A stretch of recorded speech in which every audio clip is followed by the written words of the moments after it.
네, 투자 알고리즘 출발합니다. 오늘은 IM증권 도곡 WM센터 이화진 과장 함께하겠습니다. 어서 오세요. 안녕하세요. 네, 과장님 반갑습니다.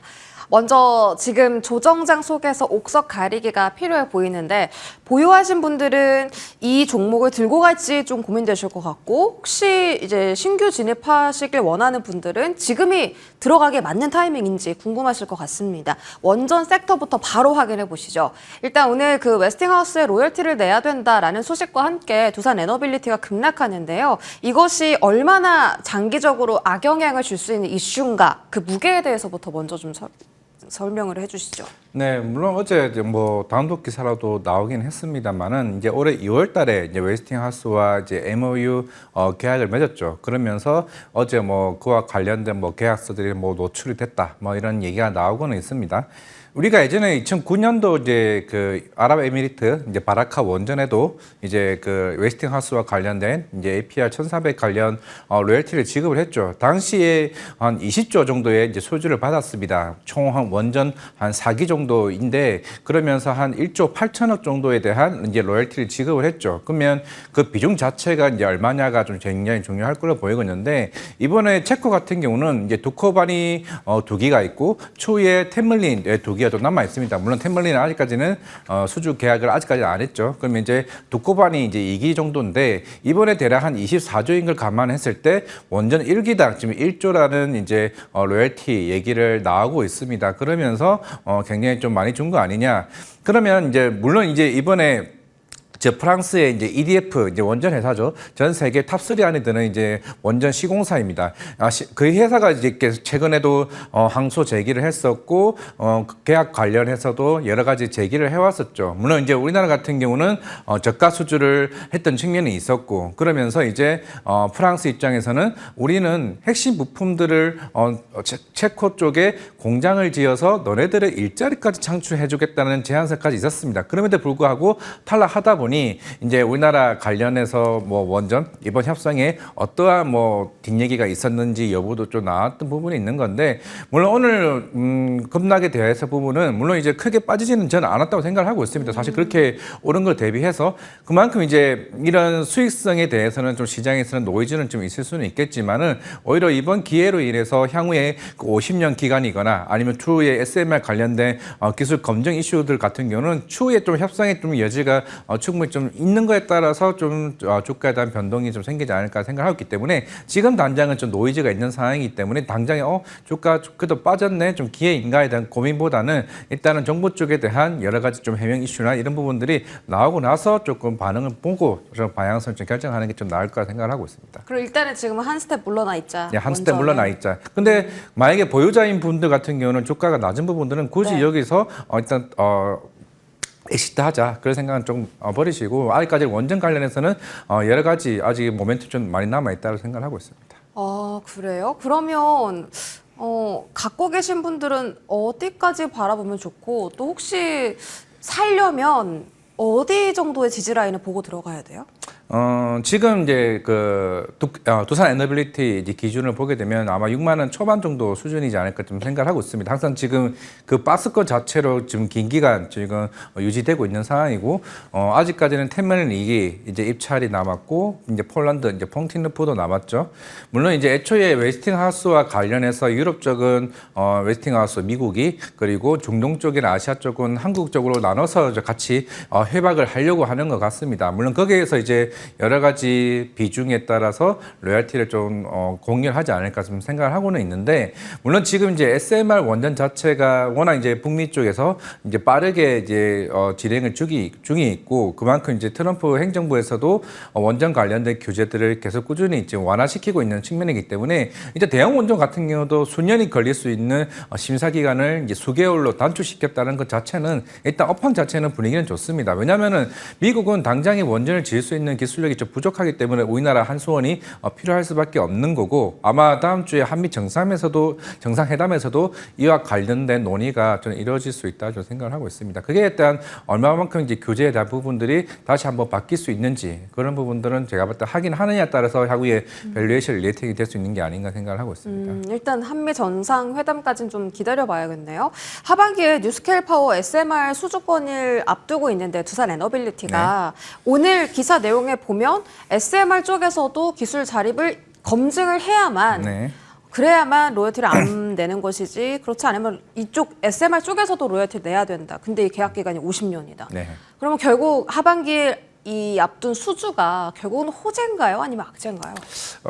물론 아직까지는 우리나라 이제 여러 가지 애널리스트 코멘트가 나오고 있지는 않지만은 우리가 예전에 이제 바라카 원전을 기점으로 봤을 때는 다른 이제 뭐 프랑스 EDF나 뭐 중국에 있는 원전 회사들, 뭐 유명한 회사들이 있죠.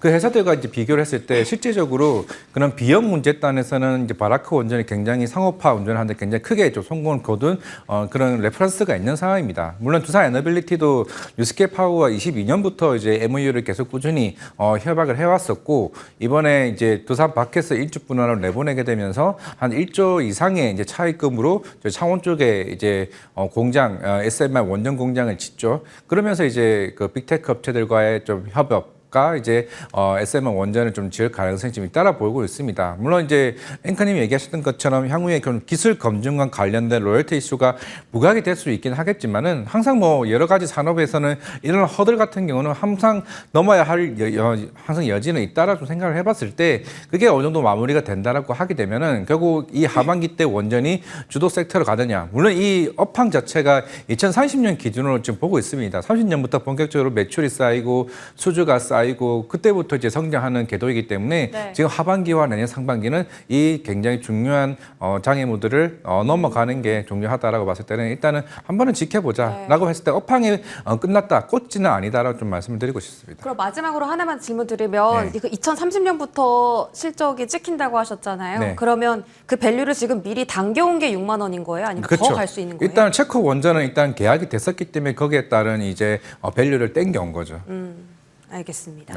더 갈 여력이 있긴 한데 일단은 좀 지켜보자라는 원전 섹터에 대한 이야기까지 전해드렸고요. 다음은 반도체 확인해 보겠습니다. 자, 오늘 삼성전자는 뭐 강보합권에서 움직이고 하이닉스는 여전히 좀 지지부진한 모습인데요. 이것이 기회일까 아니면 위기일까?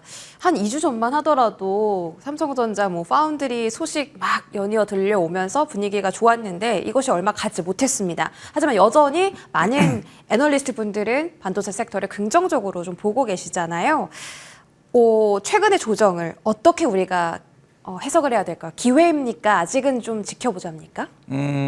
일단은 삼성전자는 기존에 이제 모멘텀이 본격적으로 부각되는 이제 시점이라 보이고 있고 이제 트럼프 행정부의 이제 반도체 관련된 관세들이 이제 하나둘씩 이제 노출이 되어 가고 있죠. 아마 다음 주쯤에는 어느 정도 조건부 관련된 관세가 얘기가 나오고는 있긴 하겠지만은 아마 이번에 삼성전자 이재용 회장이 미국 출장을 이제 다녀오고 나서 추후에 좀 관련된 공시들이 좀 나오지 않을까라고 생각을 하고 있습니다. 그 공시들이 일단 뭐라고 생각을 하냐면은 일단 최근에 애플과 이제 테슬라와 파운드리 계약을 맺었고 추후에도 뭐 하나둘씩 얘기가 나오고는 있긴 하지만은 뭐 퀄컴일 수도 있고 여러 가지 흐름이 있습니다.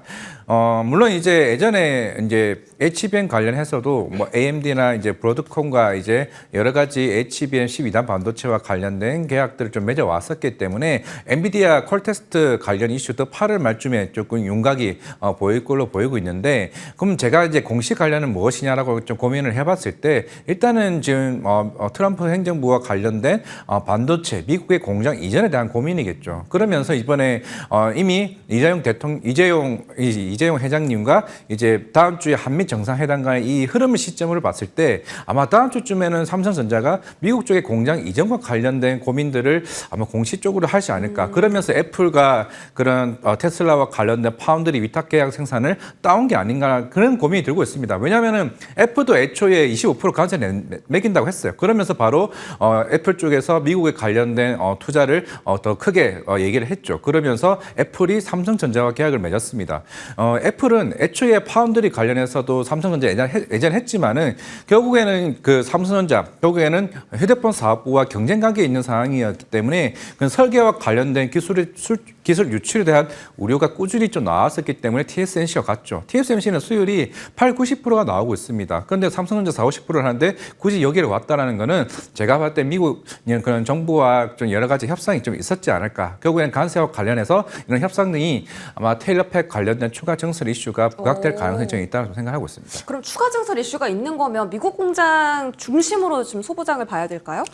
그렇게 좀 봐야 된다라고 좀 생각하겠습니다. 뭐 두산 테스라도 마찬가지겠고 이게 지금 오늘도 이슈가 나오고 있는 게 인텔도 마찬가지입니다. 인텔이 지난주에 중국 관련 이슈로 인해 가지고 트럼프 대통령이 인텔 CEO를 협박을 했듯이 근데 갑자기 분위기가 완전 바뀌었죠. 네. 그러면서 오늘 소프트뱅크가 투자를 했습니다. 그렇다는 거는 지금 TSMC와 마찬가지로 여러 가지 대만 회사와 우리나라 회사에 미국에 있는 자국에 대한 반도체 산업에 어떠한 영향을 미칠 수 있는지 이 파급 효과들이 하나둘씩 나오고 있다는 거는 관세와 관련된 불확실성이 저는 하나둘씩 소멸되어 가고 있다는 측면이기 때문에 아까 앞서 얘기했던 것처럼 기회냐 아니면 관망이냐라고 해봤을 때는 지금 빠지면 기회라고 생각하고 있습니다. 그럼 가장 기회가 될 수 있는 종목은 말씀 주신 두산 테스나처럼 미국 공장 수혜 종목인가요? 아니면 조금 더 시선을 넓혀서 뭐 소재에서 하나, 장비에서 하나, 투톱에서 하나 이렇게 좀 포트를 다각화해야 될까요? 일단 지난주와 마찬가지로 이오테크니스가 어제 5% 이상 빠졌다라면은 충분히 전 기회라 좀 생각을 하고 있고 결국에는 네. 디램 익스포저가 높았던 삼성전자향 쪽으로 커팅 장비 수요가 더 커질 걸로 보이고 있습니다. 엔비디아 그 12단 반도체가 8월 말쯤으로 지금 보고 있는 좀 상황이기 때문에 이게 많이 통과되면 HBM4까지 이제 본격적으로 속도전이 좀 될 가능성이 굉장히 높은 상황이고 그러면 이제 이오테크니스겠죠. 그러면 이제 파운드리 쪽 관련해서 트럼프가 이제 우리 미 자국의 여러 빅테크 업체들에게 고객사를 어느 정도 협상을 해줬을 때 그 테슬라와 애플이 나왔다고 가정을 하게 되면은 그럼 당연히 삼성전자는 북미 쪽 테일러파이프 관련된 파운드리 여기에 대한 기대감이 더 커지게 됐을 때 파운드리 관련주들, 두산 테스나나 이런 가온치스와 같은 종목들이 조금 관심으로 좀 볼 수 있지 않을까 생각을 하고 있습니다. 이오테크닉스, 두산 테스나, 가온칩스까지. 그럼 반대로 삼성전자를 이렇게까지 긍정적으로 말씀해 주셨는데 하이닉스는 어떻게 되는 겁니까? 삼성전자한테 HBM에 대한 그 경쟁을 뺏겨버리면 어쨌든 일부라도요.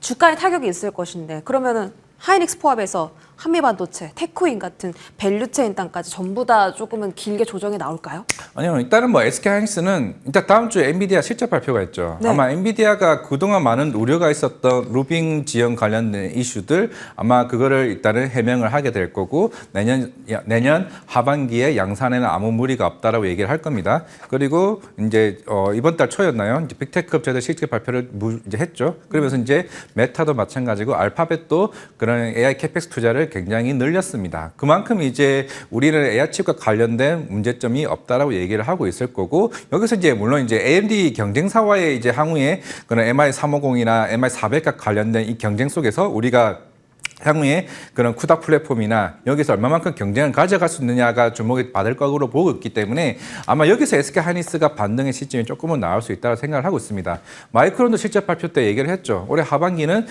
그런 메모리 가격 상승이 본격적으로 더 일어날 가능성이 있기 때문에 실적에 대한 우려는 없다. 지금 당장은 삼성전자와 관련해서 휴대폰 사업부나 파운드리나 HBM 수주 기대감이 한꺼번에 지금 몰려오다 보니까 수급으로 열로 가는 것뿐이지 전체적인 반도체 사이클 자체는 무난히 지속될 가능성이 있다라고 봤을 때는 반등의 시점은 충분히 엔비디아 실적 발표 이후에 올 가능성이 있다 생각하고 있습니다. 다음 주를 기준으로 좀 하이닉스랑 그 밸류체인 단은 봐야겠습니다. 좋습니다. 자, 다음 저희 섹터는 2차 전지고요. 생각보다 2차 전지가 좀 지지부진한 장 속에서 잘 버텨주다 보니까 혹시 해지 섹터로서 2차 전지가 매력이 있을까? LG엔솔은요 21선 지지가 나오고요. LNF 같은 소재다는 양극재 종목은 또 오늘 3% 올라가고 있습니다. 밸류나 실적이 안 좋은 건 알겠는데요. 일단은 주가 측면에서 변동장에서 해지로서 산다. 어떻습니까? 2차 전지는 우리가 알고 있었던 모든 리스크들이 이미 시장에 다 노출이 되어 왔다라고 좀 생각을 하고 있습니다. 뭐 IR 관련해서도 9월 말쯤에 트럼프 대통령이 사인을 하겠죠. 이것도 시장은 다 알고 있습니다. 뭐 업황 침투율 관련해서 북미 쪽 2030년 기준으로 30% 정도 예상을 했었는데 22%까지 업황이 느려질 수 있다. 이것도 주가에 다 반영이 됐죠. 물론 최근에 주가의 움직임들 같은 경우는 특히 이제 미국은 이제 특히 테슬라가 최근에 이제 LFP 쪽으로 양산에 더 확대되는 모습을 보였는데 여기서 이제 LG 엔솔이 ESS 쪽으로 문을 열었죠. 그러면서 이제 중국 쪽 이제 그런 ESS 업체들 거의 90%가 점유율을 차지하고 있는데 하나둘씩 이제 본격적으로 철회할 가능성이 굉장히 높은 상황에서 이제 LG 엔솔이 여기서 분위기를 탔죠. LG 엔솔이 일단은 적어도 여기서 이제 캐파 정사를 이 시장의 문을 열었고 그러면서 추가적으로 삼성 SDI가 기대감이 좀 나왔던 부분이 있었는데 실제적으로 양극재 같은 경우는 이제 LFP ESS는 미국 쪽에 캐파가 있는 회사들은 유일하게 LNF밖에 없습니다. 그러면 LNF가 이제 기회가 좀 될 수 있다라고 보이고 있는데 지금 분위기가 더 저쪽에서 좀 생기고 있죠. 중국입니다. 중국은 아직 중국 관련된 공급 개혁안 이슈가 부각이 되지는 않았지만은 지금 탄산리튬 가격이나 수산화리튬 가격이 굉장히 빠르게 올라왔죠. 거의 58,000위안에서 지금 89,000위안까지 쭉 올라왔습니다. 그러면 이제 양극재 같은 경우는 보통 3분기 때부터 실적이 반영이 될 것으로 보이고 있는데 LNF가 최근에 이번에 2분기 때 아마 1,500억 적자 정도 됐을 겁니다.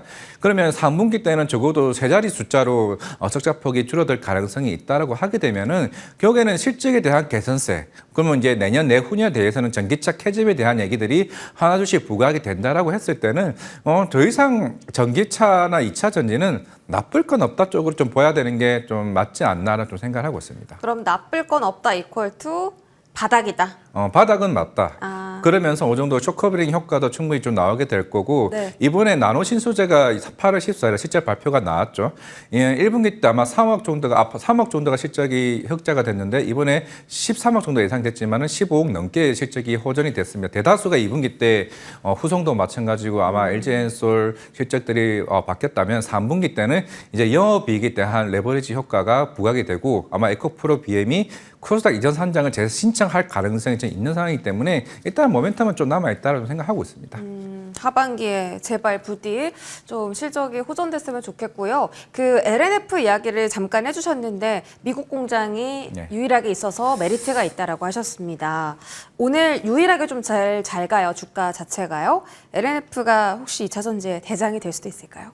일단은 지금 테슬라향 밸류체인으로 지금 부각이 받고 있기 때문에 뭐 LG 엔솔이나 아니면은 이제 LNF나 이제 그 밑에 있는 뭐 나노신소재나 대조전자 재료와 같은 이제 밸류체인 일단은 이제 부각이 될 수가 있는 걸로 보이고 있고 이제 우리가 보통 이제 탄산리튬 가격을 얘기를 시장에서 많이 합니다. 선물 시장 흐르면서 최근에 단기 바닥을 나오고 단기 급등이 나왔죠. 이게 실제로 매출로 인식되는 데는 한 3개월 정도가 걸립니다.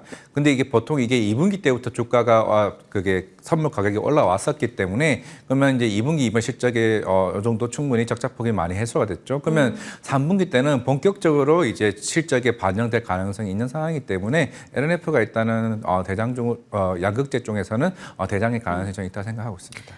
양극재 쪽에서 대장일 가능성이 있다. LNF까지 점검 도와드렸고요. 저희 콘텐츠 안 볼 수가 없겠죠. 일단 지금 중국 내 그 미디어 콘텐츠 규제 완화 관련해서 어제부터 좀 많이 움직였어요. 콘텐츠 쪽이. 중국 한한령 해제 이슈에다가 지금 뭐 K-팝 데몬 헌터스에다가 여러 가지 호재 재료들이 섞여 있는 이 콘텐츠를 우리가 생각보다는 조금 더 길게 가져가야 할까라는 물음표가 드는 시기입니다. 어떻습니까? 좀 더 장기적으로 보세요? 확실히 작년, 재작년과는 분위기가 다른 것 같아요. 이거는 뭐 한한령 해제는 뭐 2년 전부터 얘기가 계속 꾸준히 좀 나왔었고, 물론 이제 아직까지는 블랙핑크, 베이징 스타디움 아직 일정이 명확하게 좀 나오지는 않았습니다만 원래 9월달 얘기가 나왔었죠. 드라마 같은 경우도 중국은 이제 아이치랑 텐센트 비디오가 이제 가장 큰 이제 OTT 업체이기도 합니다. 거의 우리가 뭐 넷플릭스, 뭐 아마존 비디오나 뭐 이런 쪽으로 얘기를 하고는 있지만은 그 정도 규모일 정도로 우리가 알게 모르게 중국 이제 OTT 업체가 굉장히 크죠. 그러면은 당연히 수주를 받았을 때 그 컨텐츠와 관련된 수주 비용 계약 금액이 생각보다 셉니다. 그러면서 이제 저는 오늘 올라왔던 뭐 CJ ENM이나 아니면 스튜디오 드래곤이나 여기에 기대하면 굉장히 크죠. 우리가 뭐 이미 여러 번 사랑의 불시착이나 이제 한국의 드라마들이 중국에서 굉장히 큰 호평을 좀 어떤 부분들이 좀 있었던 좀 상황이기 때문에 당연히 우리나라 제작 업체들 같은 경우는 물론 최근에 여러 드라마들이 뭐 디즈니 플러스에도 반영되고 저기 쿠팡에도 반영되고 여러 가지 OTT 업체들에게 반영되는 모습들을 좀 보여주고 있다는 거는 수익성 다각화에 대한 펀더멘털에 대한 기대감이 커지는 부분이기 때문에 여기에는 이 규제 완화 가능성이 좀 더 이제 구체화된다라고 하게 되면은 당연히 기회는 콘텐츠뿐만 아니라 엔터 쪽으로 확대될 가능성이 있다 생각하고 있습니다. 콘텐츠뿐만 아니라 엔터까지 이 온기가 확산될 수 있다. 자, 그럼 게임은 어떠세요? 오늘 게임 테마 강하고 게임스컴 이제 열리고 네. 이게 뭐 내일 사실 일정주잖아요, 게임이. 네. 보통은 이제 행사가 시작이 되거나 끝나면은 재료가 소멸로 인식되면서 주가가 빠지거든요. 이번에 좀 다릅니까? 중국이 게임이 작년부터 약간 생각하는 마인드가 조금 바뀌었어요. 예전 같은 경우는 막 미성년자 뭐 시간 규제도 막 있었고 작년에 검은 신화 50이죠. 그게 콘솔 게임에서 정말 최초로 이제 엄청난 판매량을 달성을 했습니다. 그러면서 이제 중국도 콘솔 쪽 게임에 대한 개발들을 하나둘씩 이제 하고 있는 상황이고 이제 추후에 이제 중국에 들어갈 우리나라 게임 회사들이 하나둘씩 나오지 않을까. 물론 이제 그동안 우리가 중국 쪽 진출했지만 많이 실패했죠. 그 이유가 뭐냐면은 중국도 텐센트 게임즈와 같은 여러 게임사들이 정말 잘 만듭니다. 물론 초반에는 우리 10년 전만 하더라도 우리나라 게임사들과 거의 뭐 한 모방할 정도로 비슷한 게임들이 많았지만은 그만큼 그러면서 중국 게임사도 굉장히 많이 높아지는 상황이기 때문에 중국 게임 시장이 커지는 건 좀 맞지만은 이제 우리나라도 그 게임사들 관련된 경쟁력이 있는 회사들을 조금 네. 차별할 필요는 있다 생각을 하고 있습니다. 어디예요, 그게? 물론 이제 최근에 이제 크래프톤 같은 경우가 뭐 인조이 게임도 있기는 하겠지만은 물론 아쉽죠. 펄어비스가 이번에 그나마 콘솔 게임 중에서 조금 대항마로서 좀 보일 수가 있는데 내년 1분기로 좀 지연됐다는 점이 아실 수 있지만 이번 게임스컴에서 유저들에 대한 반응도 네. 한번 살펴본다라고 하게 되면은 오늘 주가 반등이 좀 나왔던 것처럼 기대감은 축하질 수 있다라고 생각하고 있습니다. 펄어비스요? 예, 펄어비스. 알겠습니다. 게임에 대한 힌트까지 얻었네요. IM증권 이하진 과장과 함께했습니다. 고맙습니다. 네.